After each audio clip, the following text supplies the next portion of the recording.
30 سال پہلے جب میں جوان تھا، شباب میرا عروج پر تھا، جسم جیسے تھکنا جانتا نہ تھا۔ میں گھر سے نکلا تھا کچھ کرنے کو، زندگی میں آگے بڑھنے کو۔ اکیلا تھا مگر ایک مقصد میرے ساتھ تھا۔ میں چل پڑا جانب منزل، مگر کس جانب؟ ایک انجان نگری تھی جہاں زمین بھی روکھی سوکھی تھی، پرندے بھی ترستے تھے کسی پیڑ کی چھاؤں کو۔ پانی تو بہت تھا لیکن کھارا اور بارا تھا۔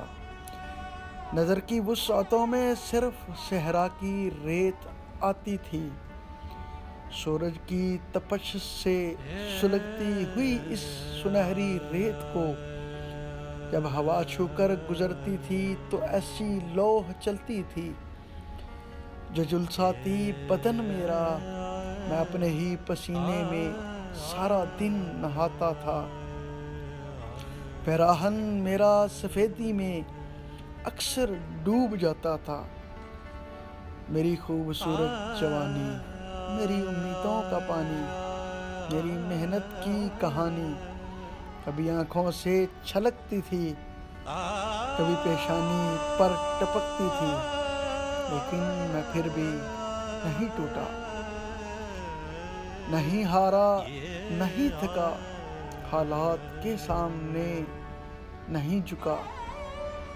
میرا سپنا مکمل ہونے کو تھا، میرا یہ آشیاں مہکنے کو تھا۔ میں جب سمیٹ رہا تھا سب کچھ، اچانک پوری دنیا پر ایک ایسی وبا چھائی، ہر ایک نفس پر مردنی سی چھائی۔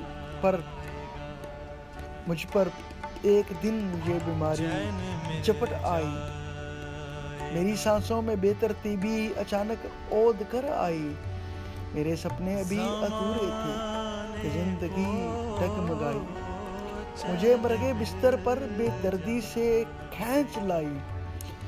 میں بے بس اور مجبور پڑا بستر پر لاچار، اپنوں سے میلوں دور، منتظر ہوں کسی مسیحا کا، کوئی ابن مریم آئے مجھے پھر سے شفا بخشے، مجھے پھر سے جفا بخشے، میرے دکھ کی دوا کرے۔ میں اٹھ کر دوڑ جاؤں اسی سرسبز بستی میں واپس لوٹ جاؤں پھر۔ میری ابش یہ تمنا ہے، صرف اتنی سی خواہش ہے، مجھے اپنوں میں رہنا ہے، مجھے کچھ اور جینا ہے، مجھے کچھ اور جینا ہے، مجھے کچھ اور جینا ہے۔